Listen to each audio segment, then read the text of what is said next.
Hello and welcome to the franchise. It's the D-Train, Daniel Ehrenberg, upon the ones and the twos. And we're bringing you episode number 139. Oh! You're always just on the precipice, et cetera, et cetera. Episode 137. Henry, we're talking about Glass today, and I'll give you my first opinion right now. Remember my favorite split was Hedwig? Yeah. No longer. Ooh, a new favorite split. All right. No, just that there was way too much of him in this. Oh. Started to grate on me a little bit. Well, we're gonna get there, that's for sure. Yeah. I didn't feel that way, but there was a whole lot less of certain things in it. Let's put it that way. A whole lot less of certain things. Yes, and a whole lot more of other things. So I'm interested. Well, listen, it's the only thing we're talking about today. Glass. Yeah. Glass. True. It is a new M. Night Shyamalan film. The people are excited about it. The reviews were poor. It did okay. But hey, it's 2019, and America gathered together, and a bunch of us went to go see an M. Night Shyamalan movie. So there's still hope. True. If you're on the down and out. Yeah, it's true, man. It's true. What a redemption arc. I think that's why people were so invested in Glass being great, because it would have been the completion of the redemption arc. But M. Night Shyamalan's redemption arc failed in the third act, much as the Train number 117 trilogy did. So you'd say, yeah, the redemption arc began with The Visit and continued with Split, and then... I think that's right. Yeah, you're right. It is the only thing we're talking about here. By the way, this is Henry Pauly for you listeners out there. Maybe there's some first-time listeners. We never think about that. I think about it. Welcome, everybody. Yeah. People out there Googling M. Night podcasts. I need some M. Night in my ears today. I'd like to say welcome to the listeners we have in Germany, Willkommen, in Finland, in China, Shenzhen, and Philadelphia. I'd like to thank all our listeners North Carolina, in Philadelphia, Australia, at the opening of the Osaka building. There you go. Or something. Is that what it was called? I believe so. What's this new thing? A new plot device in movies is like the opening of a crazy new building. You're right. That's kind of like the big. It's like the biggest foreshadowing, like literally and trope-wise, that we get a lot of times in recent years. You're right. Mount Skyscraper, I think it's gonna baby. Take place it's gonna take place at the grand opening of the Biltmore lobby. I know, it's like that. I think it began with the opening of the Wiz Khalifa in Abu Dhabi. You know what I'm talking about? I know both things you're talking about. I do not know their link. The Burj Cabana in Saudi Arabia. You know what I'm talking about? No. That building in Mission Impossible 4. Yes. What's it called? I don't remember what it's called. We've had this problem before. I know. But anyway, I think that building, because it was like an exciting new building. Entrapment. Like all of a sudden, it like became a thing in Hollywood where writers were like, that's a nice trope, maybe an exciting new skyscraper. Yeah, you're right. But like, Shyamalan, what are you talking about, bro? They're not building some kind of giant, exciting skyscraper in Philadelphia. No, they're not. And I just misspoke. I was thinking of Entrapment because there's a big climactic sequence in that movie. And actually, it's not. That's not in Dubai. That's the one in Malaysia. What are you talking about? Are you fucking talking about the Catherine Zeta-Jones movie? What? Yeah, my mind jumped back to like how far back this started. Where are you living? In a primer machine. Hank, just don't go down on her, my friend. You'll get the big C. Hey, I'll tell you what. I listened to an episode of WTF with Mark Maron this week, and Michael Douglas's vagina cancer came up. Uh-oh. And he was getting mad at the news media for reporting Michael that Douglas story was on? wrong. Yeah, he was the guest. Oh, all right. And he was getting mad at the news, fake news, Henry. He did not listen. He was trying to alert young men of an HPV epidemic out there Yeah. that is causing men to get cancer from licking that sweet, sweet puss. All right?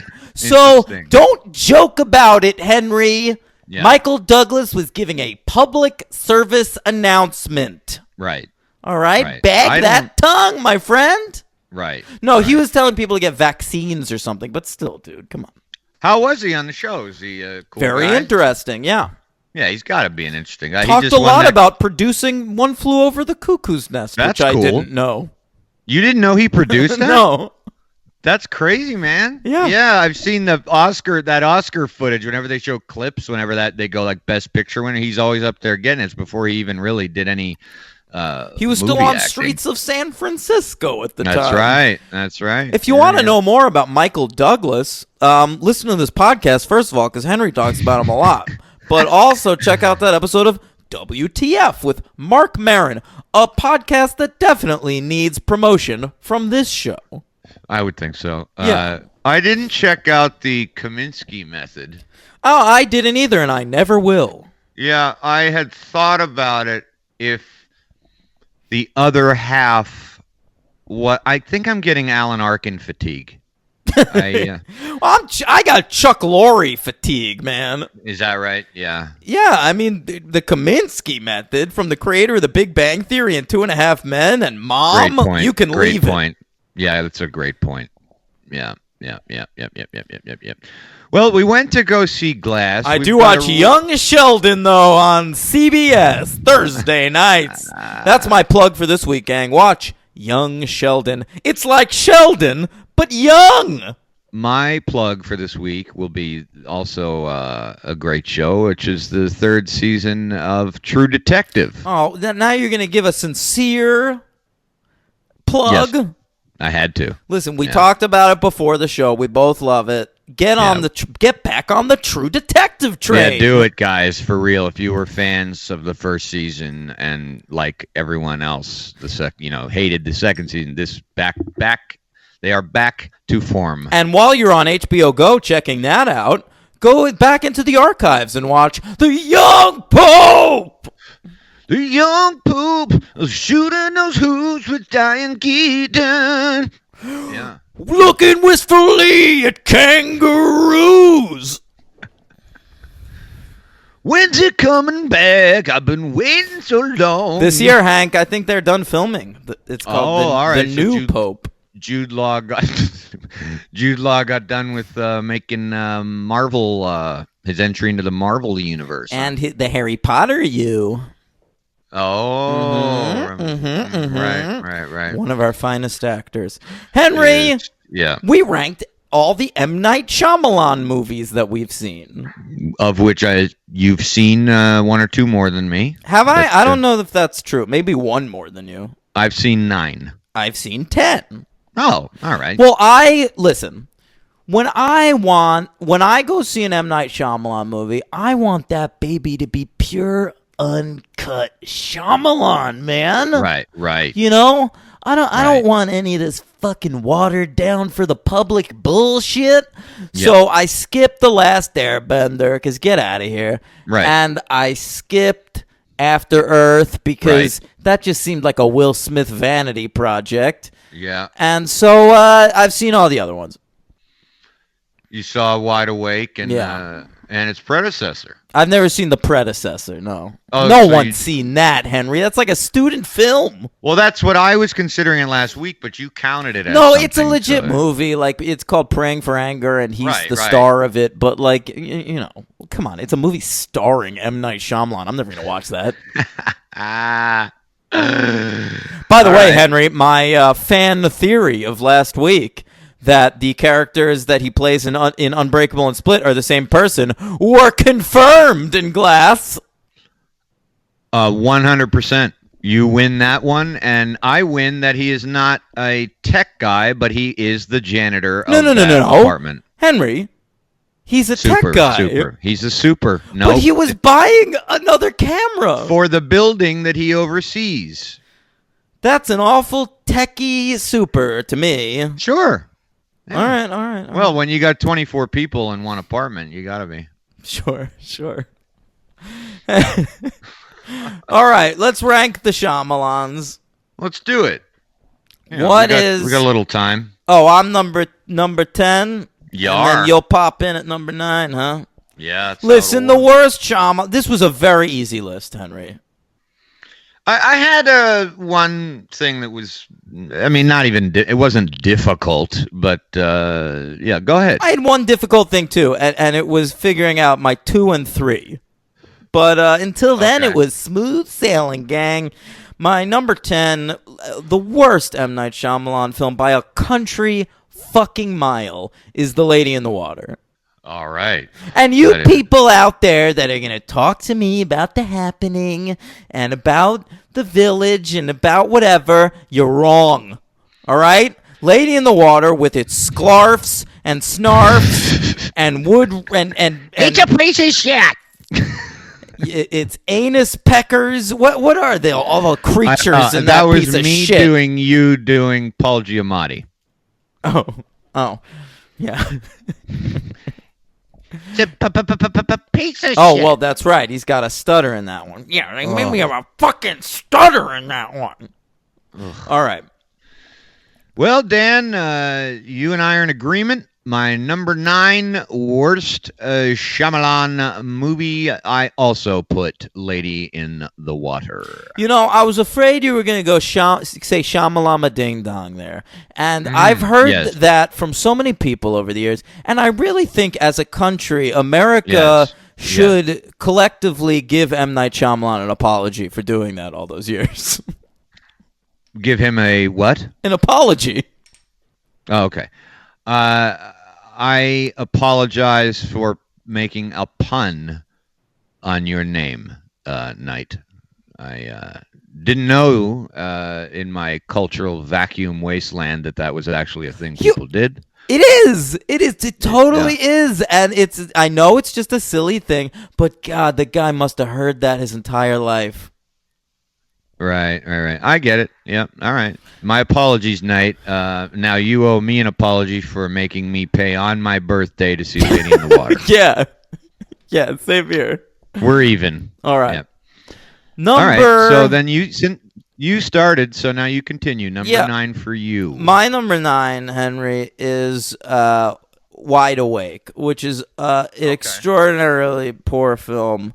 It's a very sincere Catholic school drama, and it's got a twist ending. I know that much. I just watched this movie less than a year ago, and I can remember nothing about it. I think maybe Scarlett Johansson's. I might not be right about that. Wow. No, I'm totally wrong. But Rosie O'Donnell's a nun who loves baseball. I remember that. Get the fuck out. Yep, and everything. She gives him a lot of Jesus, like tales from the Bible and like Jesus lessons, but she uses baseball metaphors.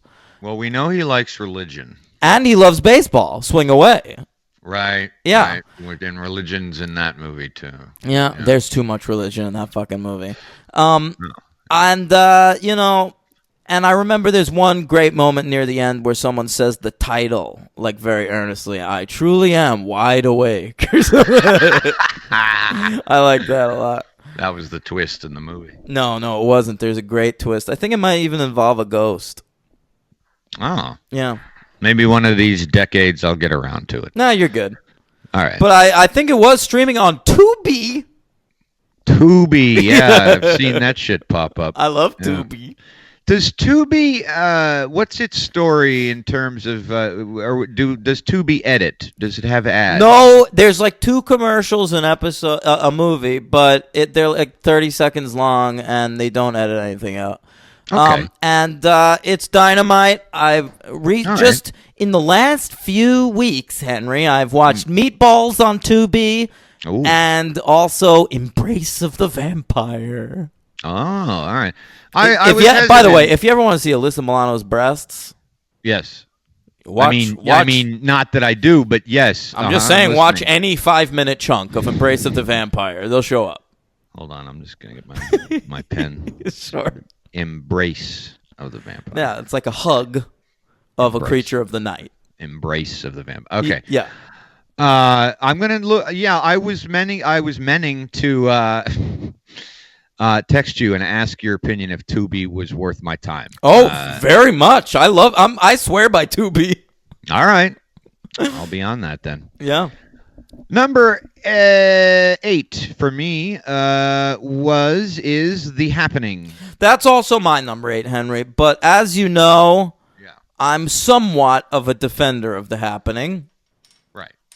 I think besides the main performance by Mark Wahlberg, it is a pretty tightly made paranoia thriller. Interesting. Yeah. I find it.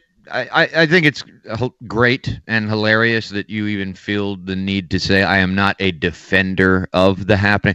You really don't have to say that. I mean, I think that movie is kind of a blip on the sonar, so you can just like it, right? I mean, you don't have to defend. I mean, there's no. Are there advocates of that? I think people strongly hate The Happening. Yeah. And people I don't strongly hate it. People joke all the time about that scene where Mark Wahlberg talks to a plant. Right, but what people don't remember is at the end of the scene, Mark Wahlberg realizes how fucking stupid he is.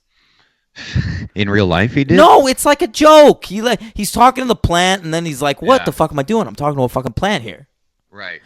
It's funny, and the scene where the dudes commit suicide is good, and the scenes where in the park where the stab in the neck is good. The Happening's not bad, gang. Yeah.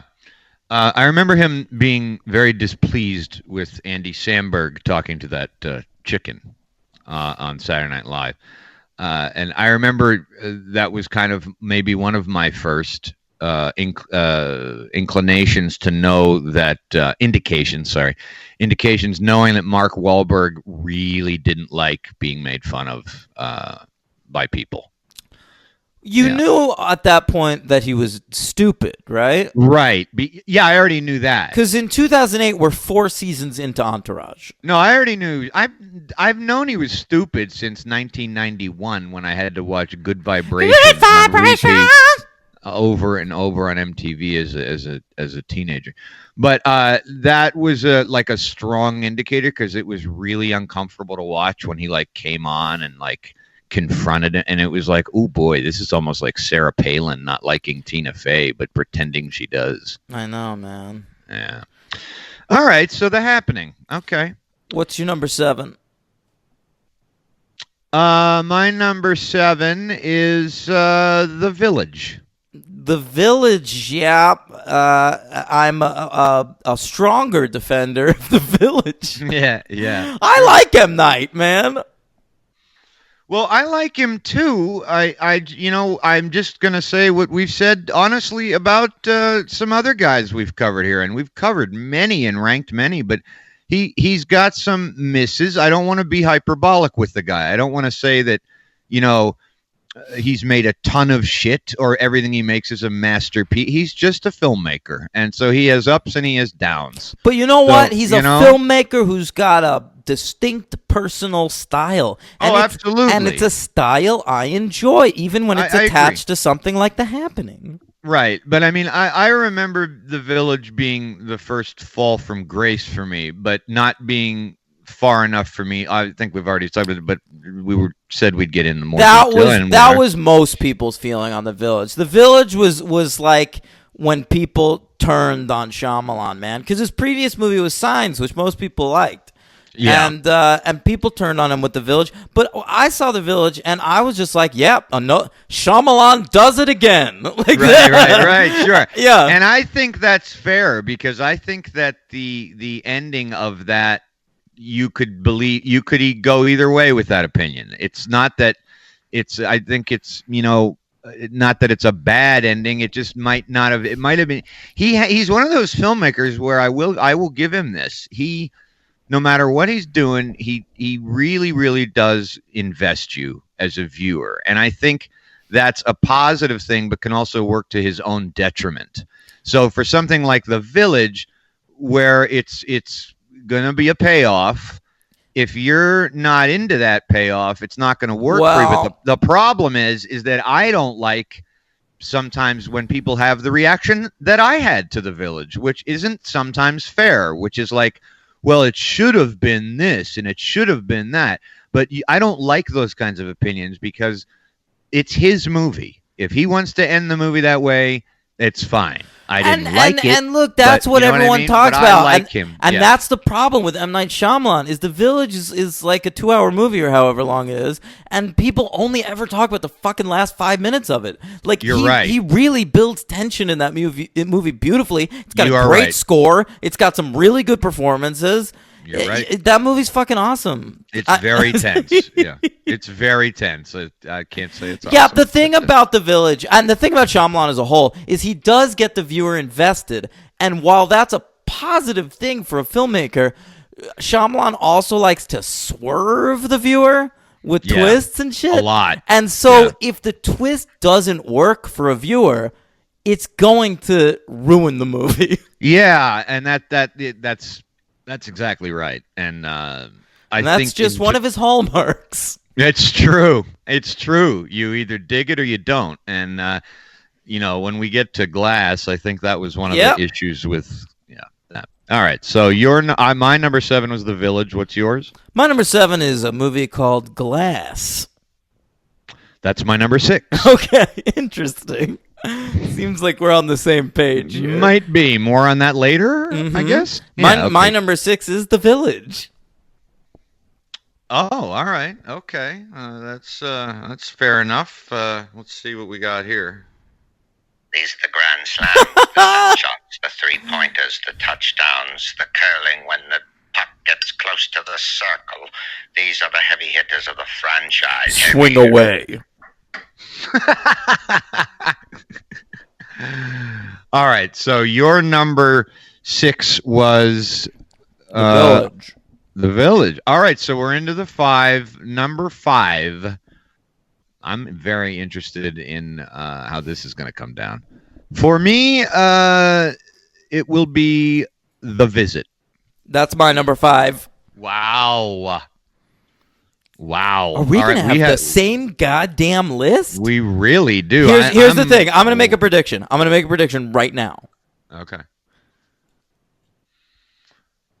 Can I predict the rest of your list? Can I predict the rest of your list? I won't say if you're right or not. You just say it. And then We've got 4 movies left. Henry's number 4 is The Sixth Sense. His number 3 is Split. His number 2 is Signs. And his number 1 is Unbreakable.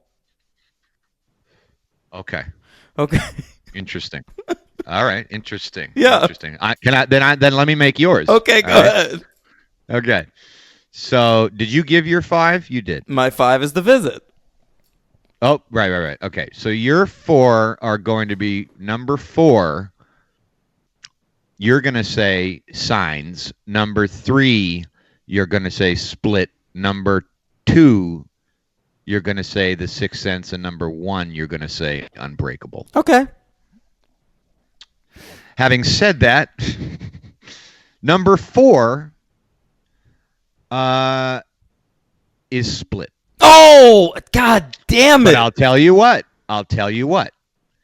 There's big you if you were going to make a mistake, that was the one to make because it switched. I second guessed myself, man. It's the only switch I made. I crossed out. I had Sixth Sense at 4 and Split at 3, but I crossed it out and made Split number 4 and moved it, and I won't say anything else. Okay. Split is 4.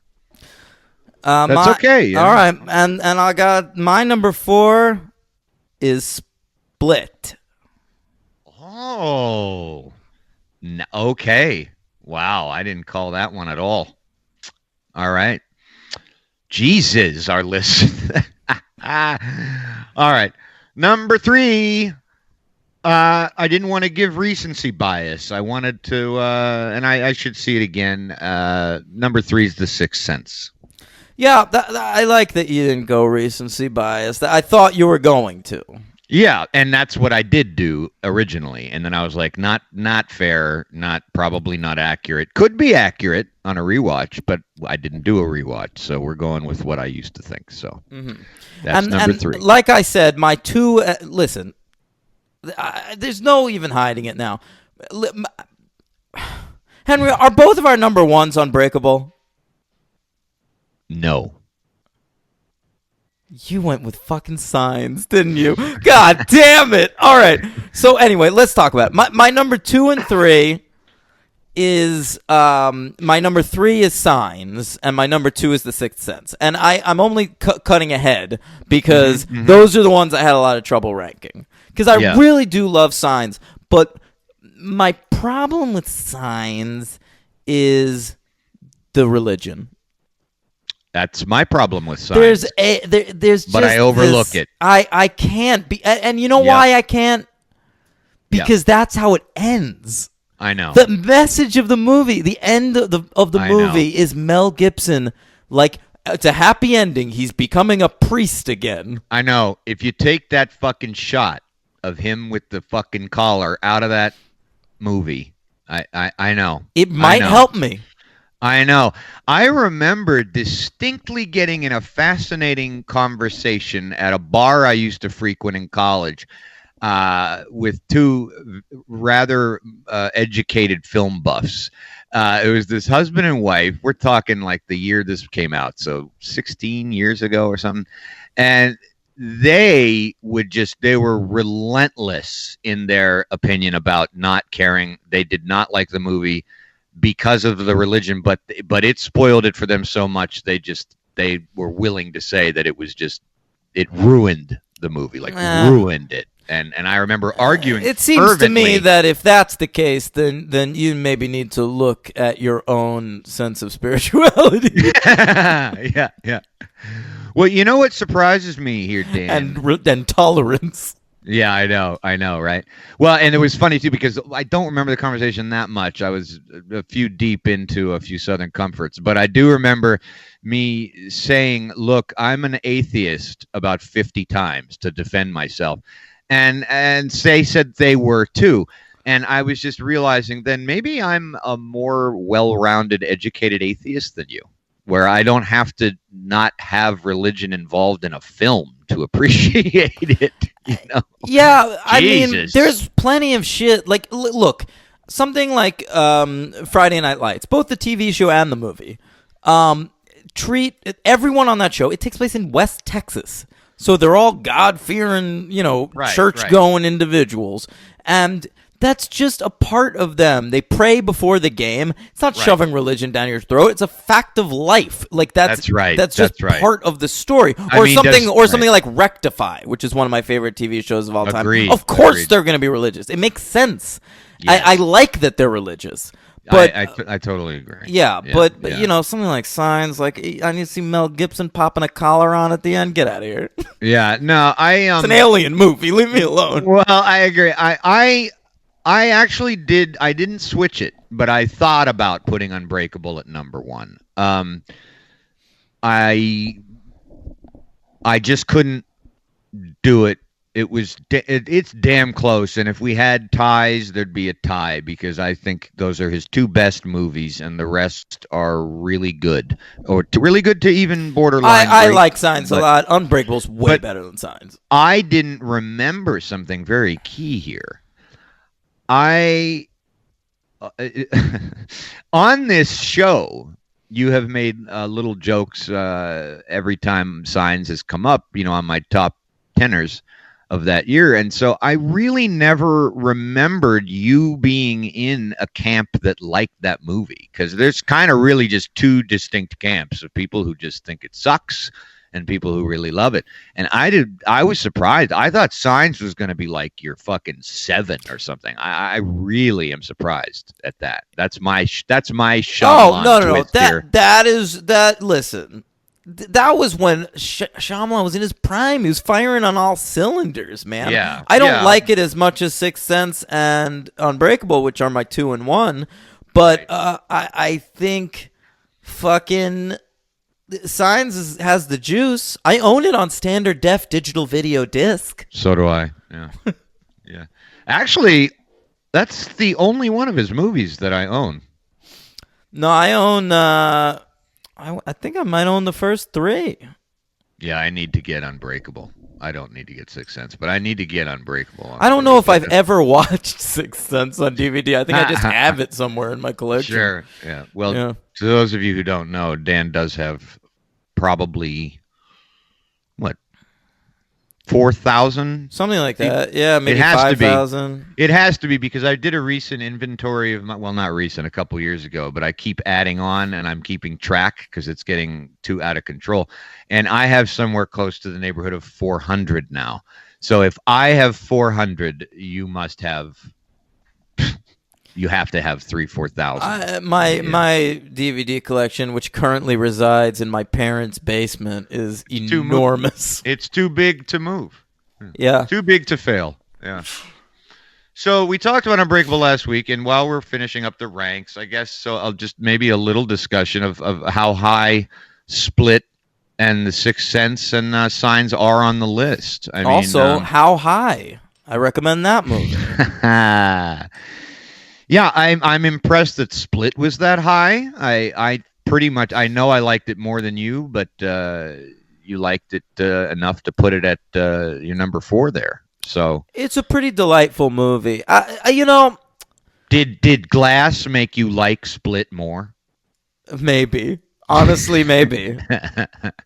Yeah. And then I have to Glass just- made me appreciate the craft that was at work in making Split. Right, I agree. And I just want to say something about Signs. Signs was one of those films that year, man. I had really, truly 3 fantastic, 4 very memorable cinematic experiences, and I can't say that happens very often. That much, and what I mean the cinematic experience, I mean like with the audience, which I don't give a living fuck about anymore, but it's nice when it happens accidentally. But I had 4 in 2002. One was Spider-Man.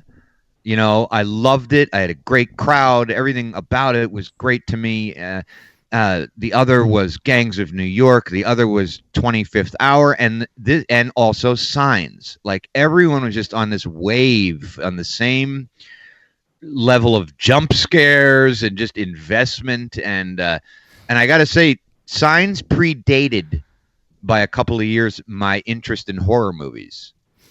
Little known fact about me. I know. I mean, you know that about me. That was a latecomer. I was a real latecomer to horror movies, and so I didn't care for horror movies or even something even kind of scary, just not my thing. And that movie scared the shit out of me. Like I thought about it for a long time after, and then I got into it and watched it again and then bought it and all that. Were and then, you scared of so that green was aliens?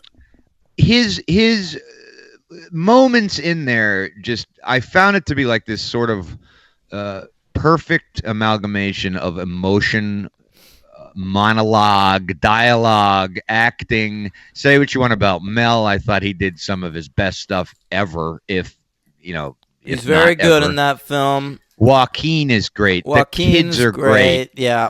The music is great. And the it's one of aliens those are great. movies where Shyamalan's best thing is the tension around what you're not able to see. Yes. So like having a movie about crop circles is sort of like a best case scenario for M. Night. Yeah, and I was really gratified in the ensuing years and the years preceding, where I really didn't like pretty much any aliens that I had seen in any movies, like their design or anything, except for like Alien. Like I remember the Independence Day and War of the Worlds, which I love. But I just remember thinking like, oh, that's so cool that he just went with that old school, like 50s UFO look. Well, I for the think alien, and I Shyamalan love is into that kind of shit. You're right, and that's and why it's The Happening scary as is. shit, I man. think The Happening is sort of like that. Well, it is in that same trope of those 50s schlocky horror movies. Yeah, They're not schlocky though, man. Well, no, but you know what I mean. You go like, back and watch yeah. like the original Invasion of the Body Snatchers or the original No, that's a good Blob or example. Well, something, that's and a those good movies example, are yeah. fucking baller. No, that is true. That is true. You're right. But I just really appreciate it. And when people were making fun of the swing away thing, I just didn't care. I loved the. Listen, I can like that movie and still make fun of it. Oh, 100%. Yeah, 110%. But you know, that I just remember that monologue where Gibson and Phoenix are sitting on the couch and they're talking about the night his wife died, and that is just some amazing shit going on there. And anyway, that's all I'll really say about Signs. Don't want to take too much time on it, but it's my number one movie. Let's talk about Glass. Yes, and well, I wanted to ask your opinion about another one. What? Well, so Unbreakable is your number one, and but you did struggle between putting Did Sixth Sense ever enter your mind to be the number one? No, Unbreakable was always number one. I was between Sixth Sense and Signs for number two, and I ended up putting Sixth Sense at number two. Okay. All right. So you're ready to move on to the Glass. I am. Look, whatever. What more can you say about Sixth Sense? A tight fucking movie. It's very, very good. I haven't watched it in years, but neither have I. I feel like it would hold up. I feel that way too. I liked Donnie Wahlberg. Yeah, Donnie Wahlberg. The man. better of the Wahlberg. Really? Maybe not. I mean, come on. I know the impulse is to take down Mark, but it's usually your impulse. You've really transformed my not transformed. You've amplified my. Yeah, but I can hate Mark Wahlberg without praising. Donnie. Yeah, I don't need to praise. What has he done? He's a fucking new kid on the block who's in Blue Bloods now and makes out with Jenny McCarthy, this hateful asshole, fucking anti-vaccine cunt. Yes. Excuse me. Excuse him. He was also in Saw. Yeah. Okay. So Glass. Glass. Theater going experience. Oh no, you want to do the stats first? Well, they're pretty simple. Shyamalan wrote and directed it. Put up $20 million of his own cash, and and so far it's made $89.1 million. So it's a hit. It was number one for a day. Yeah, it was it's been out 4 days. It was number one at the box office this weekend. It was tracking to do kind of 50 or 60, and it ended up doing 40 domestically, which a lot of people are attributing to the poor reviews. Yeah. I don't know. Do you think it's going to have legs and get? Or do you think it's going to die off? No, when something gets bad reviews, it dies off. But listen, it'll make over $100 million worldwide on a $20 million budget. That's a win. There you go. So he's fine. He's fine. The Upside was number two with Cranston in a wheelchair, and number three at the box office this week was Dragon Ball Super Broly. Sounds good. Listen, I don't know if anyone out there is a Dragon Ball fan, Dragon Ball Z, probably some listeners of this show, but I feel like Dragon Ball's been a thing my whole life or something. I feel that way too, and it's impossible that it has been. And I don't know anything about it, but this movie is called Broly, and I know that word. Like, I feel like the only thing I know about Dragon Ball is that Broly is a thing. I don't know what that means. I don't know anything about it, nor will I ever. Goku? That's the main character, I think. Goku? Yeah, right. Goku. Which is also Broly. Streaming is Broly service. The villain? It's not a streaming service. Isn't it Roku? That's not a streaming service. That's like an Apple TV situation. Okay. Yeah. Thanks for explaining my non-joke. I used to have a Roku, gang. No need. No, not anymore. Just use my lapper. Henry, so Glass is doing all right. Yeah. And we both saw in theaters. I just saw it. It ended a few hours ago. Yeah. Oh, you saw it today? I had to. Yeah. Matinee. Matinee. Little more crowded than I thought. Not very crowded, but yeah. Okay. Let's hear yours. Well, no, mine are always uneventful. Sometimes, unless someone rubs my legs unintentionally. So I'll go first. All right. I have a feeling we got I have a feeling we got one in the oven for you. Am I wrong or? It's not a classic. It's not a classic. Yeah. All right. Well, then I'll just go though.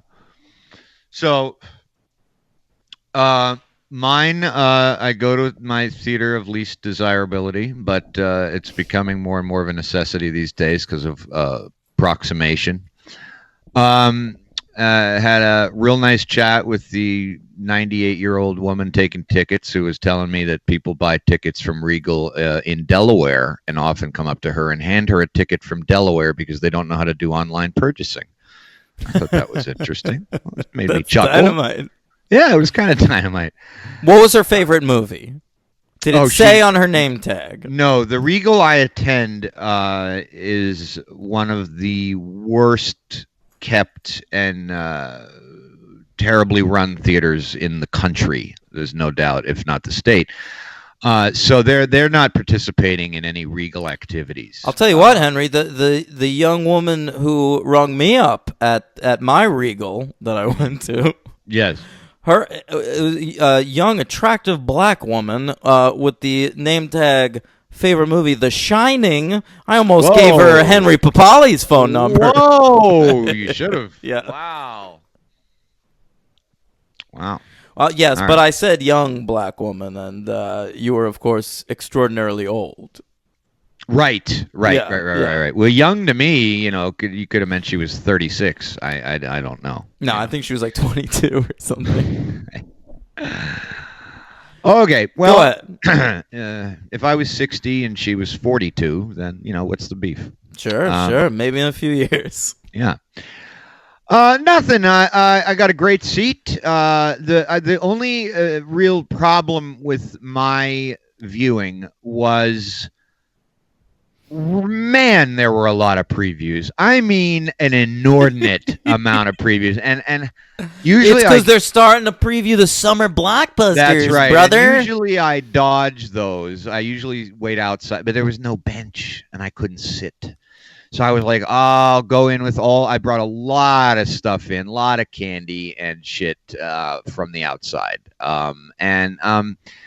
Just, oh man, I had to sit, and this is where our stories will converge, but I had to sit through this new Miss Bala. Oh my God, how First of all, I've seen that trailer a few times. What are we doing? It is that trailer feels interminable. It feels on. so long. Oh, it just goes on and on. It's not gonna do well. No one's gonna see that. Nobody cares. Listen, I like Jane what's her name? Well, it's Jane the Virgin. Cares? Gina Rodriguez. She's good. She's a good actress. But come on, we tried this a few years ago. Man, remember Zoe Saldana, Colombiana? No one went to see that shit. There you go. And then I had to suffer through. And it looks like a Latina Peppermint. And no one went to see fucking Peppermint. I'm sorry. I don't remember that. But it just came out in September. It was a big release. Missed it. It was like a lady death wish. Missed it. Yeah, I don't remember. Well, see how well that did? Henry didn't even notice it. Didn't even notice it. And I like Jennifer Garner. Then I had to close my eyes because it said from James Cameron. What? Yeah, and I had to check out. I've already seen this preview. This fucking Alito nonsense. Oh, God. I thought you were saying you saw the new Avatar trailer. I knew you thought I was going to say No, that. I've seen. I didn't see that this time. Alita Battle Angel. But that looks really bad. Disturbing eyeballs. Jesus Christ, you got that right, man. It's like the movie Split, but the other Split. Remember that one? Splice. Sorry, Splice. It doesn't look like that. It looks like fucking Ready Player One. There you go. There you go. It's a Robert Now- Rodriguez joint. Is that right? Yeah. Ugh. The only good trailer I saw two good trailers. I've already seen them, but it was all right. I saw Captain Marvel. I still haven't seen that. Really? I've seen Yeah. it like 3 times, and I saw Pet Sematary. Well, I didn't see all of Pet Sematary. I missed Oh. part of that trailer. Oh, and that's my story, and I'm sticking to it. Next up is you. Henry, what you need to know going into this story is what happened the day before I saw Glass. Oh. Now,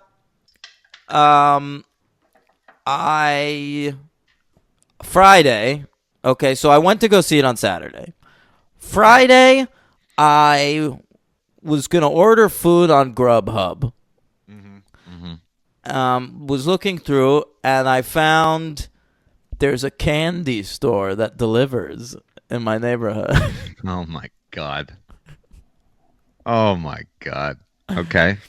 So I spent $44 on gummies.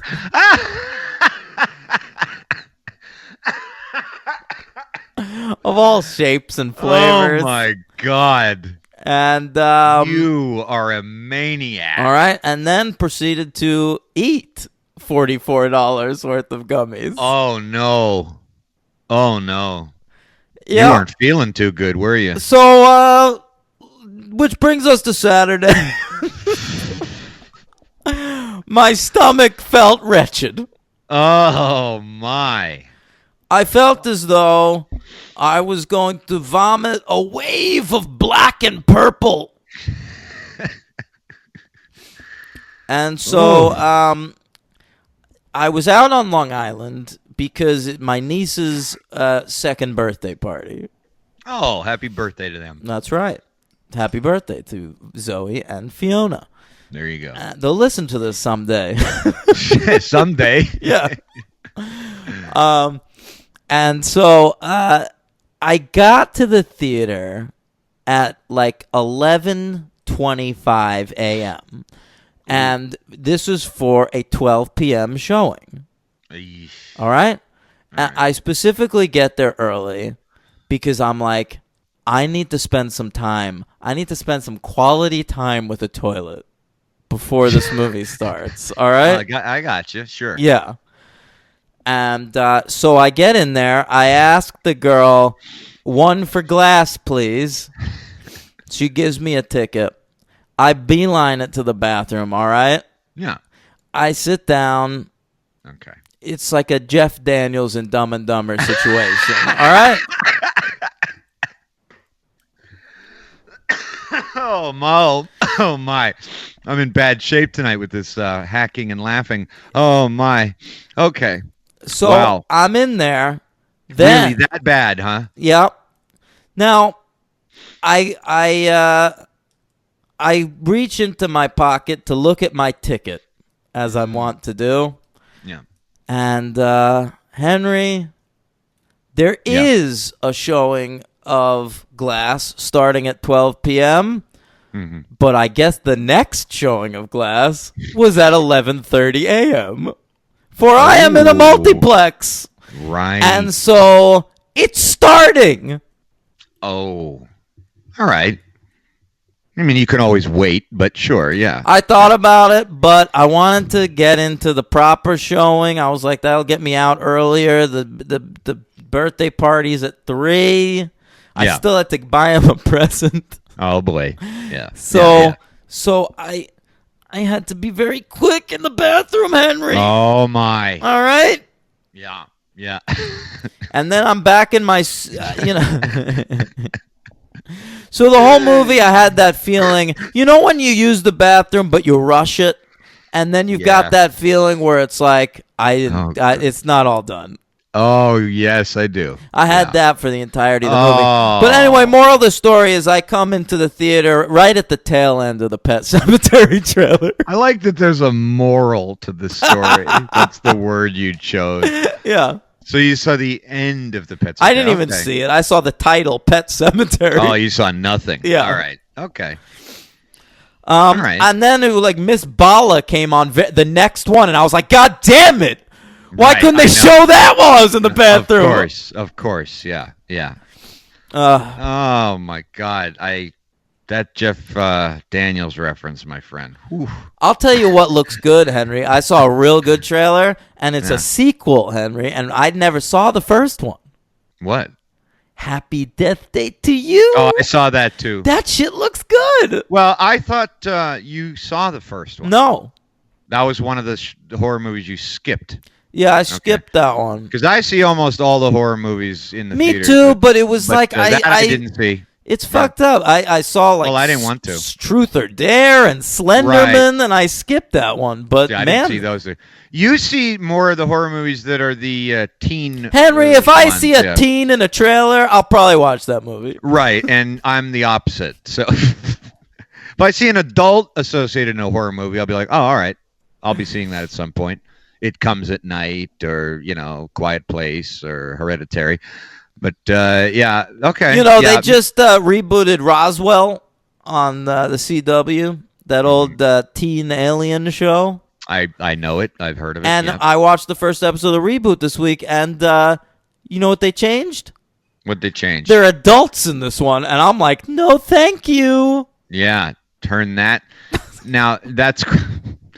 So is that the fastest you've turned off the CW, or is the CW often get a quick switch? No way, man. I'll give any Yeah. CW show a couple eps. Yeah, I learned recently that Netflix show You, that everybody's talking about, Yeah. was a Lifetime show. I didn't know that. Henry, are you aware of my relationship with that show? No, I don't think I am. I watched it on Lifetime, and Oh. it's my favorite show on television now. Is it that good? Because I legit, Henry, think it's the best show on television. Easy now. Wow. Okay. And I was Shit. talking it up for goddamn months when it was on Lifetime. I found Were ya? old tweets of mine saying, Wow. hey, this show's the best show on television. And then all of a sudden it shows up on Netflix and everyone's like, I discovered this new show. It's amazing. I'm like, get the fuck out of here, man. It was getting 600,000 Wow. viewers on Lifetime. Wow. Should I check it out? Yeah. Would I enjoy this vehicle? I mean, you might. Yeah. It's right in my wheelhouse. Right. Yeah. I don't know. But it's got a creeper factor. I think you might enjoy it. You know what? Got a creeper factor. Henry, it lays it right out on the table in the first episode. If you like the first episode, keep watching. If you don't. Oh, you don't say that very often. No, because this show comes Yeah. fully formed, baby. It's a great pilot. All right. Then I'll do that. I can do that. I just finished my Israeli series, so I'm gonna leave Europe and the Middle East for a while. Yeah, leave my people where they belong. I don't know what that means. In the promised land. It was in Israel. Yeah. Great show, Hostages. All right. So. Oh, that fucking show! They remade that for America. I know. Yeah, I watched the Yeah, I first know. episode of the American version. No. The Israeli version's fucking great. You gonna watch Yeah. the Israeli Homeland next? If it's on Netflix. All right, All right, let's fucking talk Glass. about this fucking movie. Yeah. So it starts out. How's it open? Well, we get the movie gets me in the beginning. I'm gonna say that. So we basically find out. I like this whole dynamic. We get Bruce Willis as David Dunn is the overseer. Oh. He's the superhero. all Not right? a good superhero name. I The didn't fault him for overseer. it. Get out of here. That's not what I didn't mind it. It's not the most accurate name you could give him, but he oversees. Yeah, he oversees. He's overseeing things in I like Philadelphia. I liked the usage of his son kind of being his like police dispatcher. He's kinda, Micro. He's Micro from The Punisher. yeah. Or like a young Alfred. Sure. Yeah. And I liked get ready. You I liked liked the kid. Spencer Treat Clark. Listen, shut up. Tim was very interested. I thought about it a lot watching the movie because to me, it's funny because I don't think that he has evolved at all as an actor. So it was odd. Like, he's giving the exact performance that he gives in Unbreakable. The same fucking facial expressions, the same kinds of line deliveries, but it's just like coming out of like a man's head now. He's got like this man thick neck and shit. He's not always crying all the time, and he's better. He got better. He's good. I enjoyed him. Yeah, he's good. So I like that. He was a treat. It was a treat to see him. It was a treat. I'd offer you a Clark bar, but I don't want to give you any more diarrhea. No. I'm not going to eat candy for a long time. I would imagine not. It was lovely in the moment, though. I'm just sitting there fucking...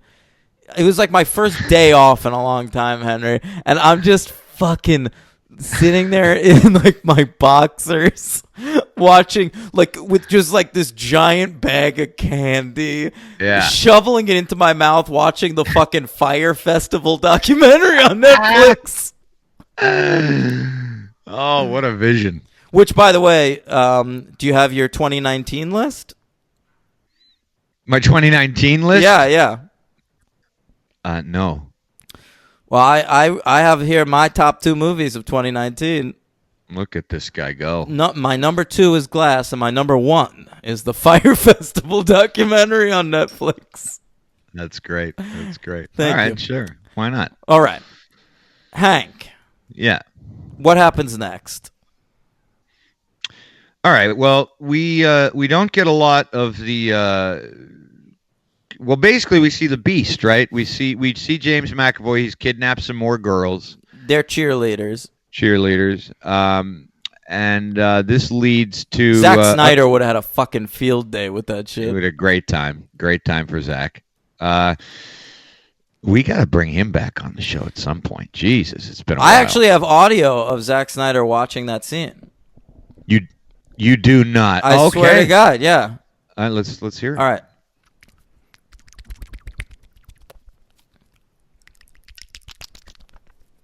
Did you hear it?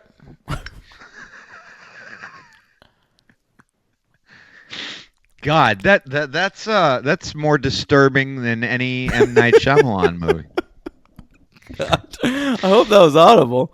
It was to me. It took me a second. Yeah, that's dark web stuff. Yeah. Sure. That's a horror movie I saw, Unfriended too. Dark web. Yeah. And, let me just say, as this movie's progressing in the first... I lost, track of time in the movie theater because the previews went for over 40 minutes. So but I believe it was in the first 15, 20 minutes. And I'm liking what I'm watching, right? I'm liking it. I'm like, all right. It. Did you see Shazam?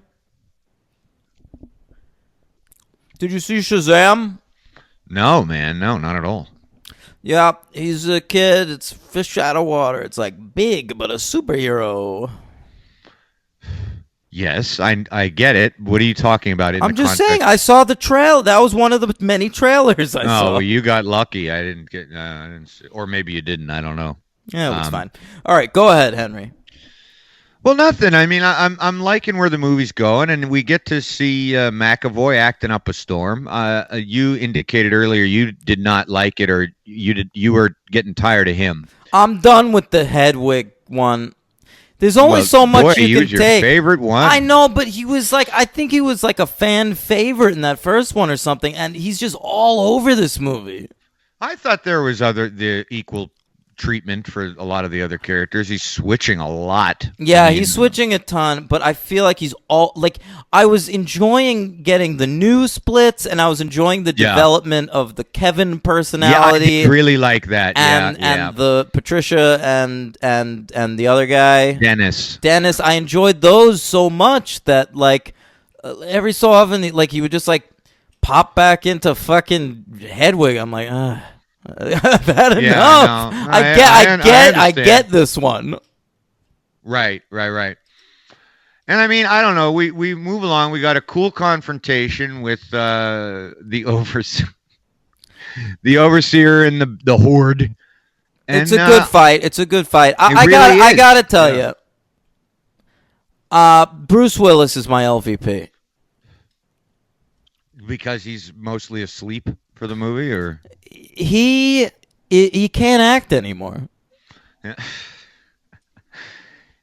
yeah, I can see that. I have another LVP, but I could see that. Henry, I mean, do you remember when we were covering the Rocky movies? yes, And I think it was Rocky 3. All of a sudden, we were like, Stallone's not Rocky anymore. yes, He's just yes. being Stallone. Sure. That's sure. how I felt watching this. Watching this right on the heels of Unbreakable, he creates a character in that. He's David Dunn. Yes. In this, I he's agree. not fucking David Dunn. He's just fucking Bruce Willis sleepwalking through this shit. Well, I agree, but I have to say, don't you think that some of that is there's just not a lot of writing for him? There's not a lot of totally dialogue. disagree. He doesn't have much to do. There's plenty for him to do, man. Really? He gets You a think? he gets a big. He's the the centerpiece. No, and the end. He kind of falls out in the middle of the movie. We get a ton of McAvoy, but I mean, listen, that confrontation in front of the mental hospital Yeah. is like basically the entire third act of the movie. It goes on forever.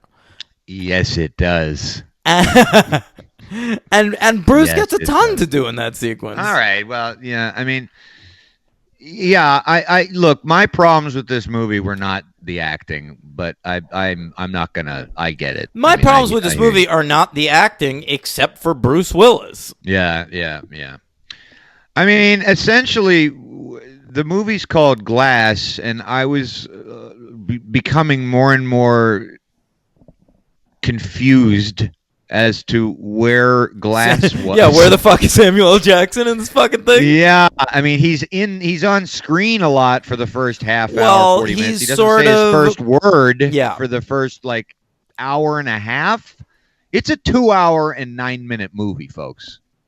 Yeah, it's too long. It feels long. Is too long, and I do not say that often. Especially because this movie doesn't have a story to tell. Right. Henry. I would have loved this movie to be 2.5 hours. I could have done with a 2-hour and 40-minute movie if it was compelling but he settles on the idea, which I guess will tie back into the plot description.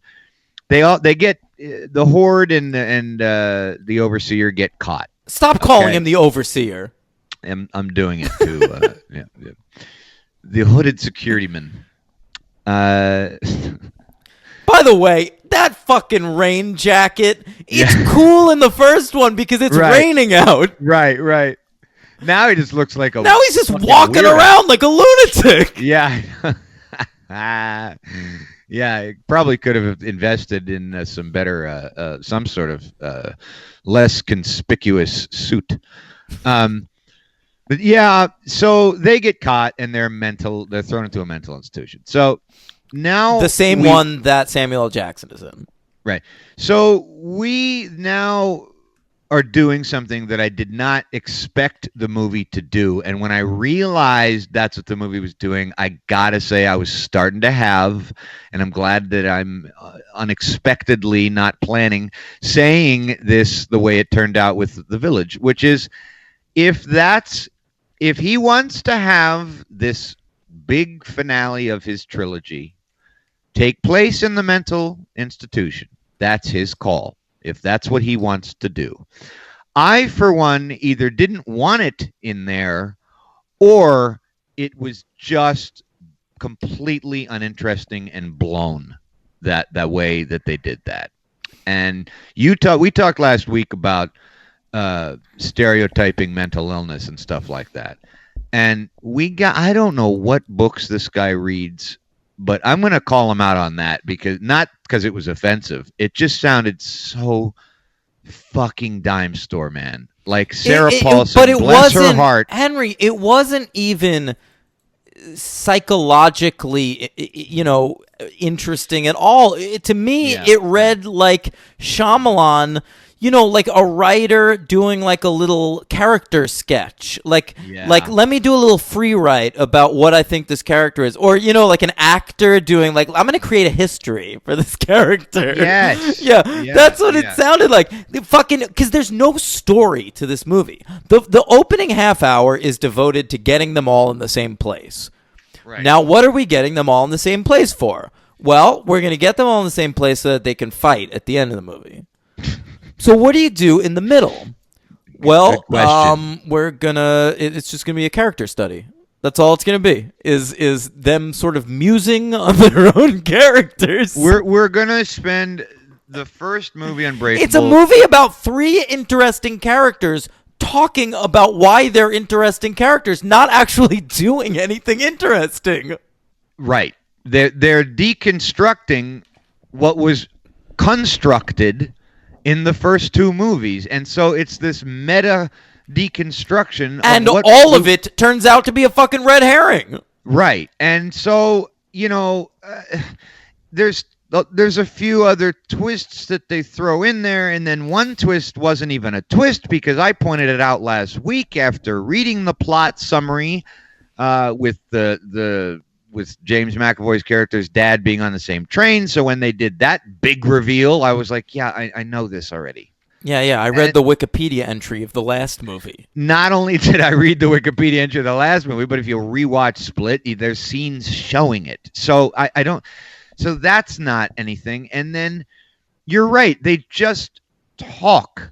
And if the whole franchise was about making us think that there were superheroes on Earth, and then we're going to go and spend this entire movie making us think that they aren't, and then we're going to end it with a fucking like Illuminati, man. I mean, I didn't mind. Honestly, the twist, I didn't even mind. I didn't mind it, but it took too long. I kind of dig that all 3 of them are dead at the end of the movie. I'm still thinking about that. I don't know if I dig that or not, because whether you dig it or not depends on whether you like the end. Well, because listen, whether you dig it or not, then the ending is. I don't know, because on the one hand, it's a little frustrating because it's a genuine. Listen, when you saw Unbreakable, that's a genuinely good new superhero concept, which you don't get a lot these days because we're just using the work of brilliant people who created their characters, 40 to 80 years ago. And fucking and so like that's cool. And so superheroes are created to be serialized into the ground forever. And I feel like you could have like a ton of stories with, David Dunn and Mr. Glass and the Horde. Yes. And so like I would like to see those stories. That said, if Shyamalan is not going to make any more of these movies, and he shouldn't, then fucking, fine. They all die. Well, not now. He's not. I mean, I don't know.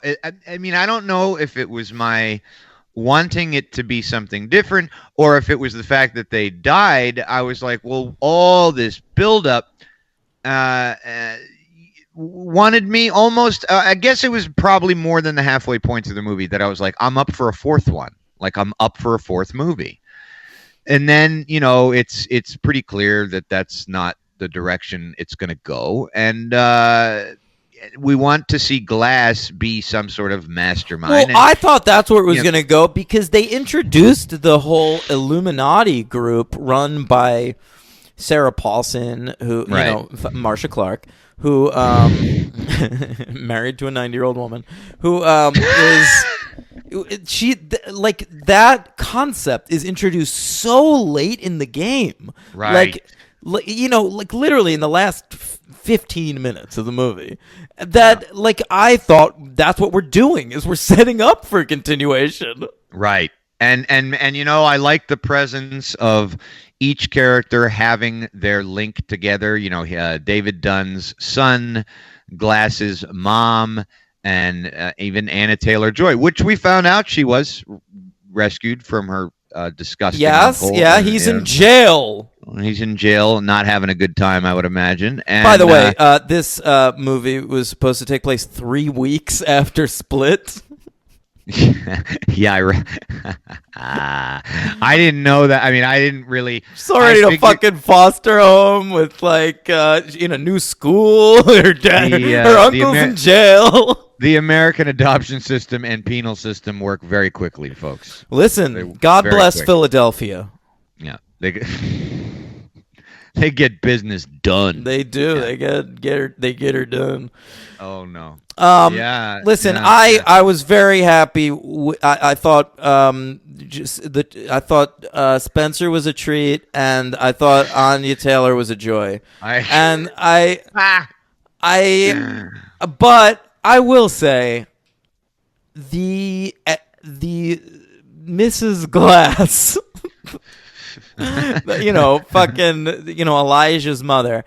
That character did not work for me in this movie. Well, I thought about that when I was watching it, and I was thinking about, actually, while I was watching it, I was thinking about our discussion last week, which is probably an indication of how engaged you were. Exactly. Yeah, I was thinking about our show, and I was, thinking about how we disagreed on, she's in on it with Glass, and and you said she's absolutely not. You know what? After this movie, I don't fucking know. I mean, I guess she wasn't, and she's just... I don't know either. Yeah. I mean, she clearly does not have much compunction about what he did. She gets like one line about, he did those things to those horrible people. It really was. Like, those people didn't deserve to die, but boys will be boys.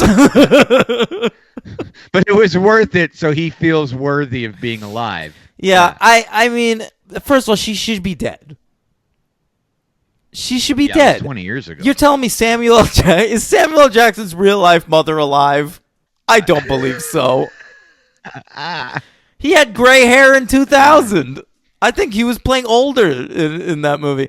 And also, the actress is 5 years younger than Samuel L. Jackson in real life. I meant to look that up. And she's wearing this silly gray old lady wig in this movie. Yeah, the makeup doesn't work. She looks like one of those fucking clowns from the Ringling Brothers Circus. Oh, Lord. Well, all right. So, if he would have brought the Illuminati twist in at the halfway point, and then we go full on superhero movie, and we get a team up of that sort with the revelations that come later, with them maybe joining against the Illuminati. I don't know. We might have had something, but maybe I don't know though. We're twist heavy. We're twist heavy. We're very twist heavy in this movie.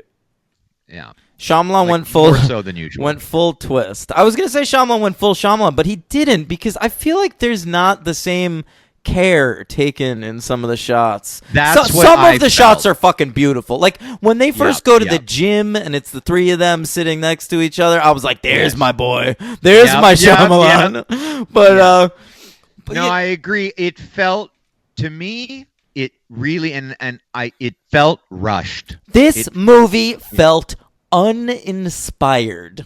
Yes, I agree. I totally, that's the word. When Split came out and there's the scene at the end with Bruce Willis, like, say what you will about that movie, but that felt like Shyamalan had a fucking story to tell. Yes. And this, there's no there. I agree. It's I think it was too rushed. I thought the writing was very lazy. I thought the direction was even lazier, because some of the shots he really relies a lot on kind of lazy close-ups of people. and you don't, that the institution itself. I thought the set design was interesting. I thought it was pretty good, minimalistic. But the writing's very lazy to the point where I didn't even understand, and still don't, Luke Kirby's character. I mean, I don't even get what was going on. No, Henry. They had 2 orderlies in the entire place. Yeah, and one of them. I'm sorry for the comic book wing. One of them had to be an asshole. I guess. So that when you don't feel too bad when he gets his fucking neck slashed. Right. Well, he didn't. So get they his had neck slashed. Oh, right. That was the other guy. But when he gets killed, so I mean, they had that scene where he's like is considering dropping the flashlight on. But I didn't understand why. He didn't even seem to be an evil character until when you first that meet him. scene. Yeah, and that scene is there so that you feel okay when he dies later.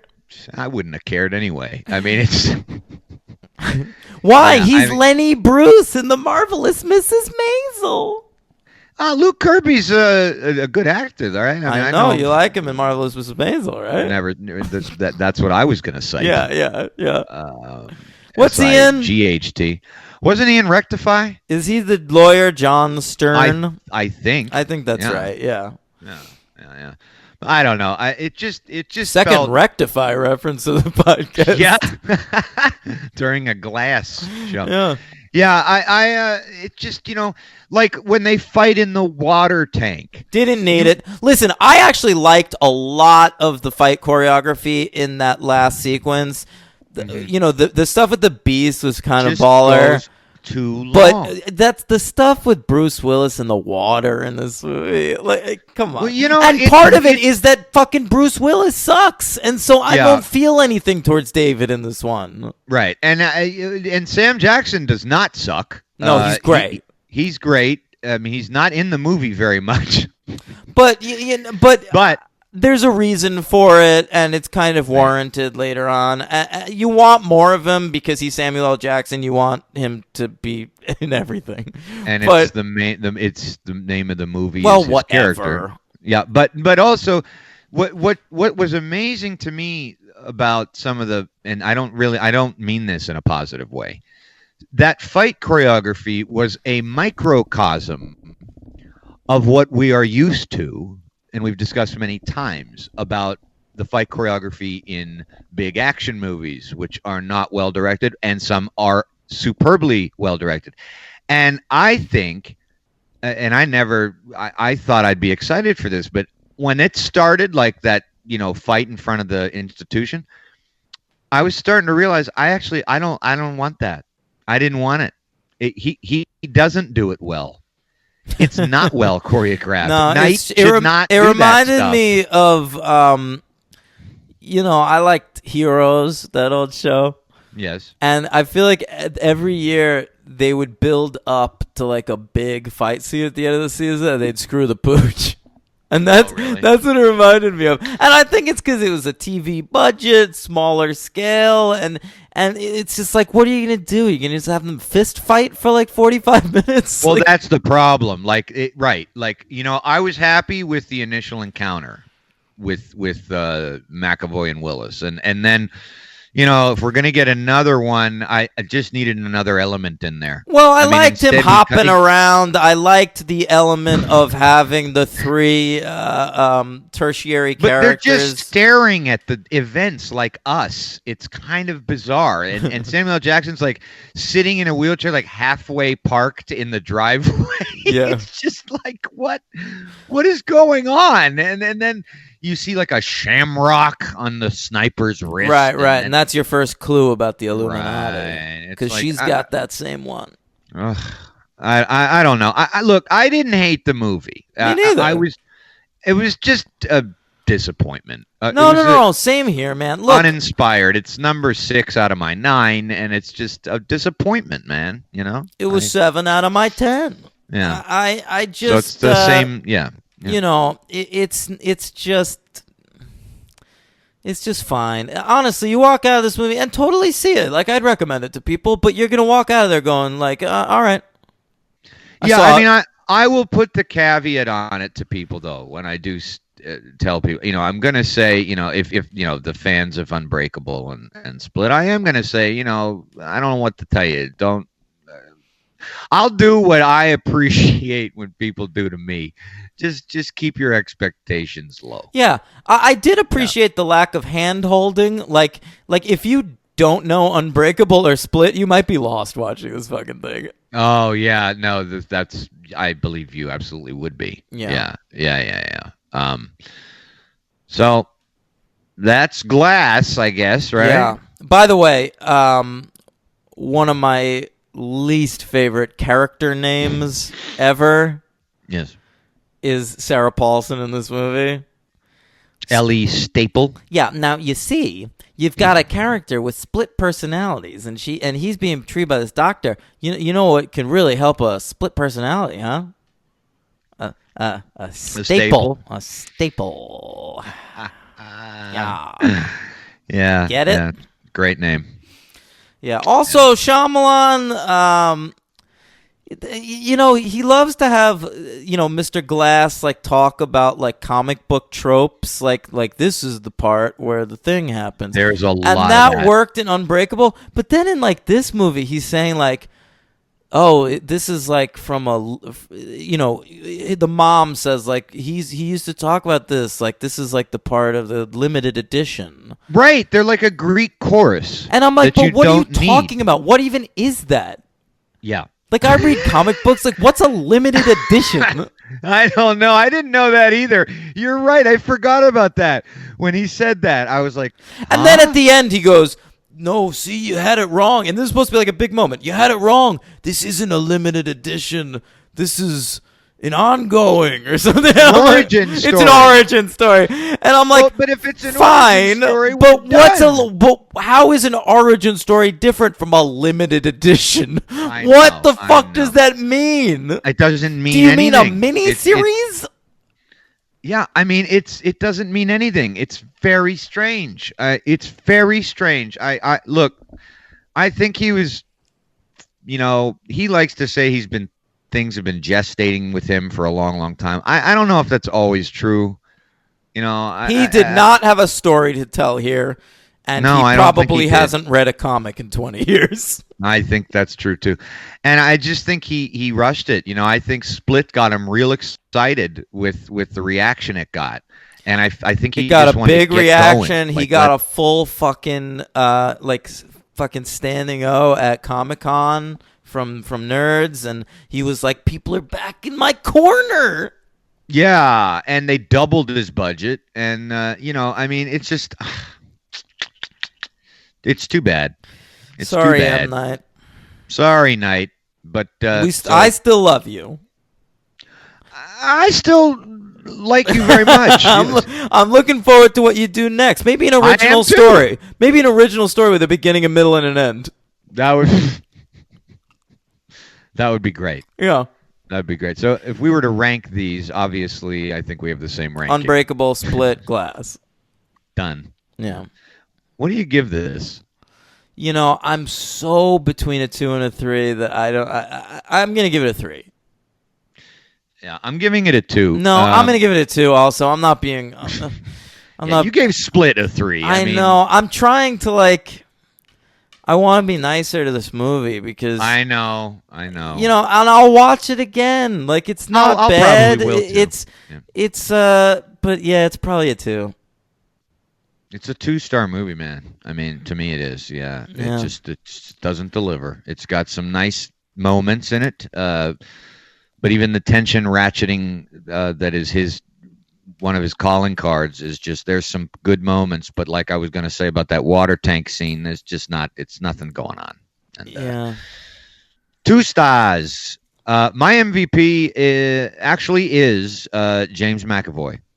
Oh, you went with McAvoy? I did, because he's, as impressive as he was in Split and as much as we heralded his performance, he's just as good in this, man. He creates a couple new personas. He just grated on me a couple times. Okay, that's fair. But he didn't grate on me. My LVP is going to be the same one as it was in Split. Oh, Shyamalan? Yeah. Listen, it as an actor, it turns out that he was a drug dealer. He was on the wrong side of the tracks, and then he got his act together, Henry. Yeah. And he has these not fucking. a good actor, though. He's not. He has these reaction shots in that scene. Oh my God, he looked like a silent movie character. I thought he looked like fucking Silent Bob. Yeah, 100%. 100%. Yeah, his eyes are rolling back and forth. Jesus gave that guy a lock. You know. I laughed at that line. I will say that. You like that line? I laughed at it. Yeah. It's a good line. He gave me a someone chuckle. Else had delivered it. Okay. Poor Shyamalan. All right. That being said, your favorite Shyamalan movie is Signs. He has a giant part in that movie. Repeat. Signs. Your favorite movie is Signs, and he has a huge part in that movie. Yeah, well, I like his performance in that. I don't know why. Maybe it's before he got too comfortable doing this kind of stuff. You know, the cameo stuff. I loved his. I thought his cameo in that was great. Oh, I don't know. Great. All right. I think it is. I don't. You know what? Maybe that's a serious cameo though. And as I recall, it's been a long time. But in The Sixth Sense, he has kind of a serious one too, right? Yeah. So well, maybe just don't be comedic. You don't want him having laugh lines, man. Yeah, he has a serious cameo in Lady in the Water. He's no good in that. Great point. Yeah. Well, I mean, he's God. Brando could have had a cameo in Lady in the Water. It wouldn't have made any difference. So would have made it at least kind Lady of in the funny, Water. You know? Like I'd rather watch Island of Dr. Moreau again than Lady in the Water. I agree. What the fuck is this movie about? What is going on here? Is this snuff? Yeah. My MVP, I'm going to go with Anya Taylor-Joy, who I found to be the emotional center of this film. I was most engaged when she was on screen with James McAvoy. I think that's an excellent point, and I actually really liked that she connected with the Kevin character. I thought that was really, really cool. And that was the only good Hedwig moment in the entire movie when he said, "You like Kevin now?" Yeah. Yeah. No, that was very good. I forgot about that. She does what could have been cliched in humanizing an evil being, but he's not evil, obviously, and she connects with him, and I dug that. So Yeah. he has somebody to approve of him and love him at the end. I thought it was kind of cool. I really liked her in this, and yeah, Anya Taylor-Joy, gang, you heard it here first. She's gonna have a hell of a career. I agree. Nobody's ever said that. Nobody. So my LVP was Knight. Yours is Willis. Yeah. Okay, I got one of these babies. Let's pump up the volume here, shall we? I'd love to hear it.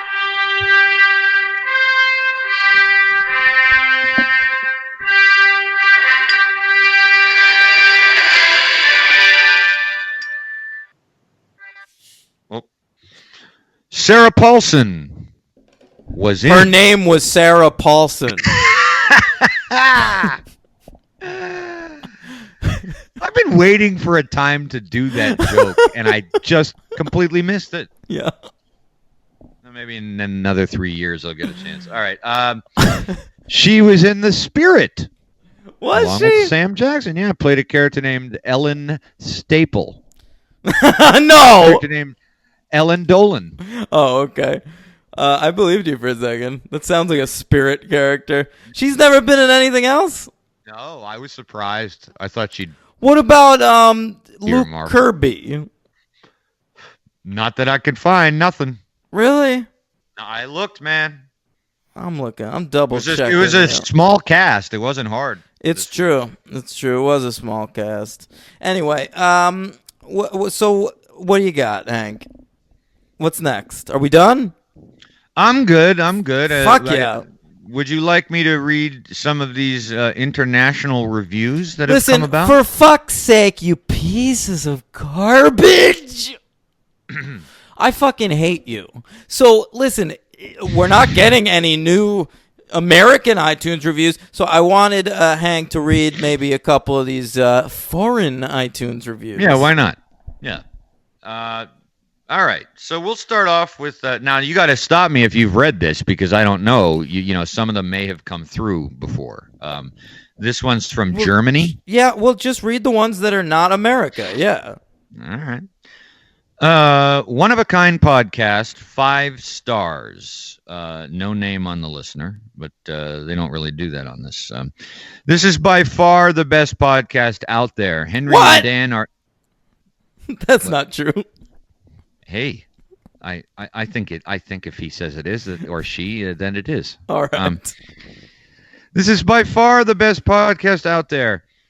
Henry and Dan are huge movie buffs and surprise me every episode with their vast knowledge about everything movie related.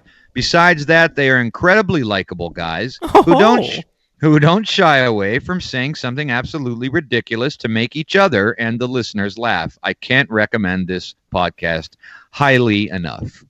Well, danke schön to you. Oh, that's a German thing. That was me saying thank you. Yeah. In German. So let's see. United States. We got Australia. Let's hear it. This very entertaining, 5 stars. One of the few podcasts where when there's a new episode, I stop what I'm doing and I listen immediately. Well, Short and to the point. put another shrimp on the barbie. Put another shrimp on the barbie. I'd like to read this one from Finland because I'm into Finnish crime dramas now. Yeah. I just finished 2 of them. I hate you. And I'm waiting for season 2 of Border Town, which is coming out on Netflix. So I'm learning a little bit about Finland through that's my cultural connection. Besides Sibelius, Oh, Whoop, God. whoop. Would you read the fucking thing? you guys are great, is the headline. 5 stars. Found you 2 gems while looking for a long Infinity War reviews and couldn't be more entertained. Then found your Fast and Furious franchise, and while being a fan and knowing and accepting these movies for what they are, I really liked your take on the whole series. So for this thing alone, I give you 5 stars and a Corona. Wish you guys more listeners, because you very well deserve it. Also, it would be really cool to hear your take on a similar franchise, for instance, John Wick, soon or when the 3rd one comes out. I'll stick around anyways. Also, Unbreakable and its sequels would be insanely good. Oh, hey. Good timing. Can't give less stars. Oh, yeah. Anyway, thanks, bruh. Thanks for the Corona. Pop a little lime on that bad boy. And what's Drift? And we covered those Shyamalans already. And I saw the trailer for John Wick 3 in front of glass. Yeah. And I've never seen any of them, but they look pretty fun. I saw the first one. I didn't see the second one. And you know what? We could save some of these more of these for later because there's a whole bunch more from we got Henry, China.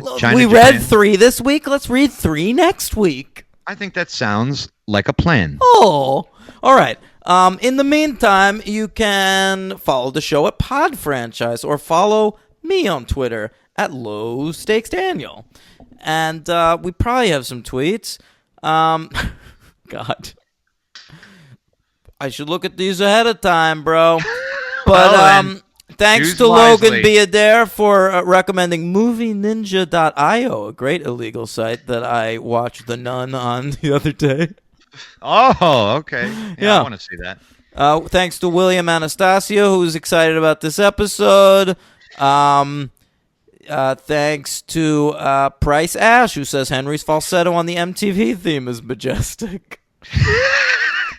Majestic. Wow. Thank you thanks. to everyone who, a bunch of people sent me the link to the news about the new Ghostbusters movie. Boy, I don't know about that. You don't, Henry. I ain't afraid of no review. They're they're making a new Ghostbusters movie. They're ignoring the Lady Ghostbusters. And, Yep. And it's going to be a new Ghostbusters set in the original Ghostbusters universe, directed by a young man named Jason Reitman.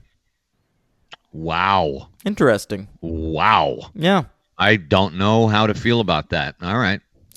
The Animal Control wants to know if we could make a sequel to The Last Boy Scout, what would it look like? Henry? Wow. Well, the beloved Tony Scott is no longer here. So it's not going to have that look. But okay, a sequel to The Last Boy Scout. I guess. Oh boy, how did that movie end? I mean, is Bruce Willis still a cop? I think Willis and Wayans are partners now.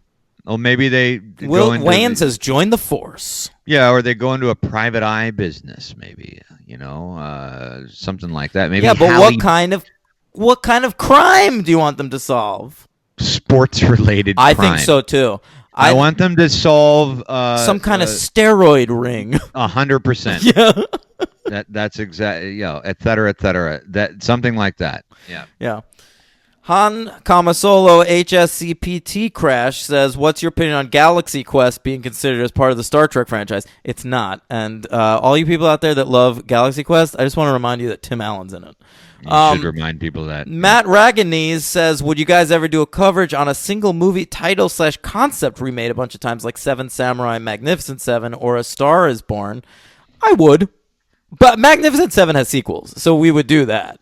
But yeah, Magnificent Seven has sequels. Star Is Born, I mean, if you stretch the meaning of franchise, I guess there are a lot of them. There are a lot. I mean, I don't know. They're not sequels. It's the same movie, just being remade. But there's so many.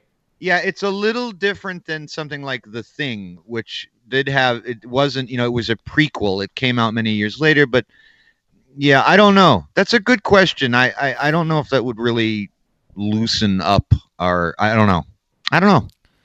We'll have to think on that. Yeah. I want to say All Terrain Biker says, he named Stronger Strong Girl. Right. And he said he recommends Strong Girl along with Blade Runner. Yep. Nick Vargas says Blade Runner 8092 is a great film. It's the 10th side of the Blu-ray when you buy it now. And Henry Shut Up Tim says, "I really get the feeling Henry hates me, which is a total bummer because I really, really like him. Damn my awful personality and sense of humor." Oh, geez. And I said, that's only mostly true. No, Tim. No, I don't know. I don't even know where that's kind of coming from. No, Tim, I don't hate you. No, I think you're a very funny individual. We had you on the show. We did, didn't we? Yeah. And Henry, I want to get. Well, he'll be back. Could we have Tim on again? No, I hate him. Okay. I want to thank everybody that sent me that picture of Kirsten Dunst's sweaty arm on the cover of Wimbledon.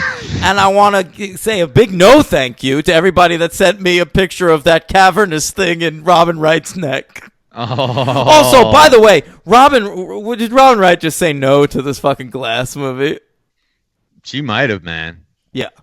Because she's nowhere to be found. They killed her off. Yeah, they did. They killed her off. You see the back of someone's head. I know. Also, there's a weird scene with Bruce Willis talking to his son in bed, like the ages they are in the first Unbreakable. Is that just a deleted scene from Unbreakable that he popped in this movie? That's what I read that after. Yes, it was.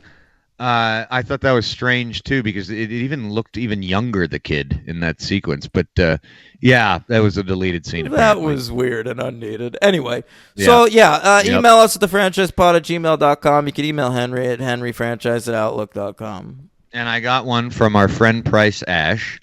First of all, I want to say Dan also is aware of this, that Mr. Price Ash down there in the Carolinas, he has a new podcast inspired to do a podcast by listening to us. That's right. And I told him I would listen to it, and I haven't.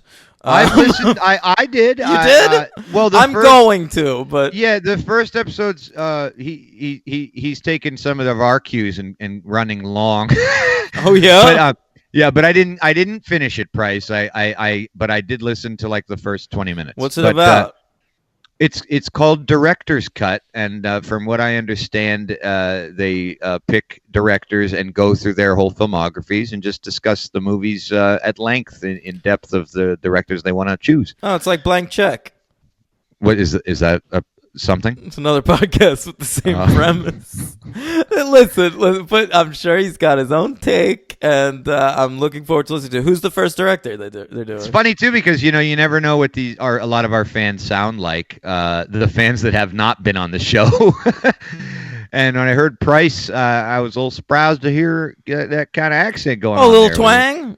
Yeah, him and his buddy. Like it's not like we're not talking Rob Zombie twang, but twang, kind of like that. Yeah. What kind of twang? North Carolina. Oh, sure. What's the first director they're covering? I don't think I started it. I picked Coen Brothers. Oh, okay. It's episode by episode. They're doing a different director every week. Something like that. Yeah, you got to check it out. All right, I'll check it out. Henry, but they go out of order too. Yeah, but, you're starting to break up a little bit, so let's wrap up. What's your email? The email's great. This is from Price Ash. Dude, your 2017 top 10 is excellent. No, read it in the North Carolina twang. Dude, your 2017 top 10 is excellent. Don't listen to Dan. Dunkirk is a masterpiece, and Blade Runner 2049 is damn near close. I feel betrayed. You both speak, and this is interesting, though, this part. You both speak highly of Phantom Thread. Does it get better after the first hour? I've made through an hour twice, but fell asleep once and cut it off the second time. No, I found it pretentious and boring. Yeah, if you think it's pretentious in the first hour, you won't like it more in the second. Hang on. Found it pretentious and boring. I really wanted to like it. I'm a casual P.T. Anderson fan. There Will Be Blood is one of my all-time favorites, and I was expecting something of that caliber. I just didn't see it displayed in the first hour. Should I finish it? Lastly, Henry, don't waste your time with Can I finish? Shoot, chop, shoot. Lastly, don't waste your time with Thoroughbreds. It's a steaming pile of shit. It's good. Price. Fucking this Price kid. We're buds. I like this guy a lot. Yeah, he seems to have more in common with you than me, man. He sure does. I did tell him about Phantom Thread that, I'm how huge a fan that I am of the movie and that it is great. But I did encourage him to give it a go. But you're kind of right about I didn't think about that aspect of it. But all right. What are we covering next week? Oh, yes. Next week, we are going to be revisiting the horror genre by previewing a movie that is being remade and released in a couple of months. And we're going to do the original two as a one-off. Next week, we will be doing Pet Sematary.